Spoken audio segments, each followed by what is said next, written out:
welcome back for another recipe share. This one is a viral recipe actually from Reddit. It's called Upvote soup, and it's also called like creamy chicken tortellini soup. It's really good though. So these are the ingredients that I use. I did make some modifications to the recipe, but I'll include the recipe down below that I started with, and then I'll explain in the video where my recipe differed from the original. So yeah, these are the ingredients. So this is one area where I kept it the same from the recipe, and here we're making a microwave roux, which I'd never done before. But this is just some flour, the onion, the garlic. Now here's where I added something that wasn't in the recipe, some chicken bouillon cubes. That was just me getting the rest of the garlic out. I added some chicken bouillon cubes. The tomato paste is from the recipe. And then the herbs, of course, are from the recipe as well. And you'll see me getting the pepper and the herbs out, but leaving some of that salt in there just because I used the bouillon cubes, so I wanted to wait and see how salty it was with just that before I added any more salt. So yeah, you just mix this all together with a little bit of olive oil, pop it in the microwave. It says for a total of about 5 minutes, and I stopped it in the microwave like every 90 seconds to check on it and give it a stir. But yeah, so this is me making the microwave roux, and I'll say it came out surprisingly well, so I'm glad I tried it that way.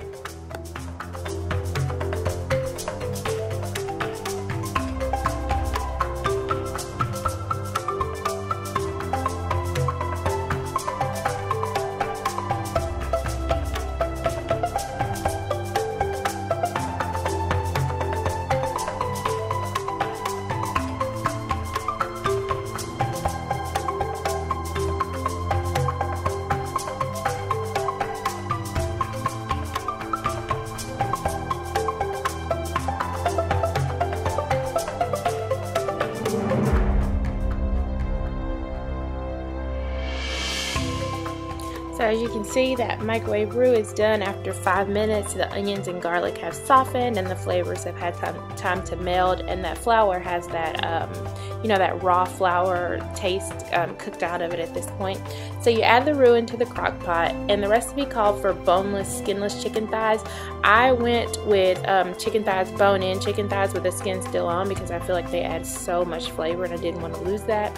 So yeah, I added the chicken in, and then 2 cans of petite diced tomatoes, and then it calls for the chicken broth, and I used a whole 32 ounces, and I think I even added a little bit more chicken broth, or actually a little bit more vegetable broth, just because I had some on hand that I needed to get rid of. So here I'm adding some extra herbs just because I felt like this may have been missing in flavor, and I also ended up adding garlic powder and onion powder to this recipe as well.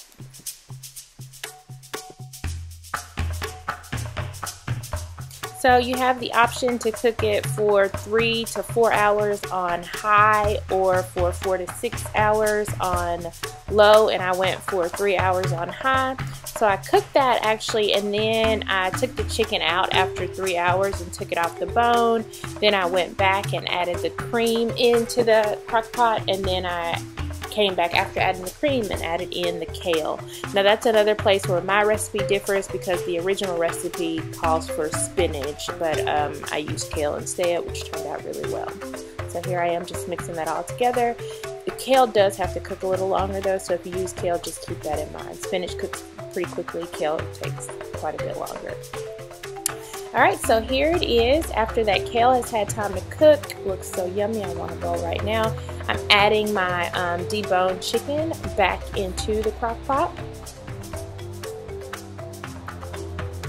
And then I add the tortellini in at this step as well. I did parboil my tortellini just because I cooked the kale for so long. I didn't want to overcook my soup, and so I wanted my tortellini to be like parboiled when I added it in there, which turned out really well for me. So yeah, I'm just mixing in the chicken and tortellini at this point, and then I cooked it for about another 20 minutes, maybe 15 minutes actually, closer to like 15 minutes on high.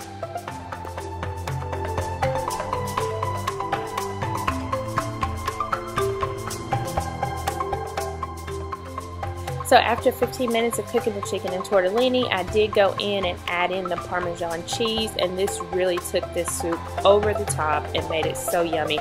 I'm also glad that I added in the garlic powder, onion powder, and chicken bouillon because they added another depth of flavor. But y'all, this soup was so good. I ate like two or three bowls like that first night, and my husband ate it up as well, and so did my daughter. So yeah, this is the final recipe, what it looks like in the bowl. Very good soup, guys. I hope you'll give it a try. If you enjoyed this video, please give it a thumbs up and let me know how it turns out for you if you do try this recipe. So thanks again for watching, and I'll see y'all in the next one. Bye, guys.